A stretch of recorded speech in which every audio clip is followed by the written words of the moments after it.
Bismillahirrahmanirrahim. Бұл Аллахтың бұйрығы.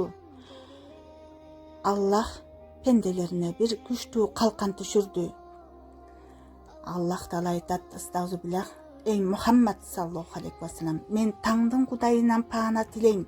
Әрбір мақлуқтың зиянынан, жамандығынан, қараңғы болған түндің зиянынан, пенделерге түймөккө дем салып түйүүчү сыйкырчылардын сыйкырлыгынын зиянынан жана көрө албастык кылуучу көрө албастардын зиянынан Кудайга кайрылып пана сурайм деп айт деп Аллах буйруп жатат.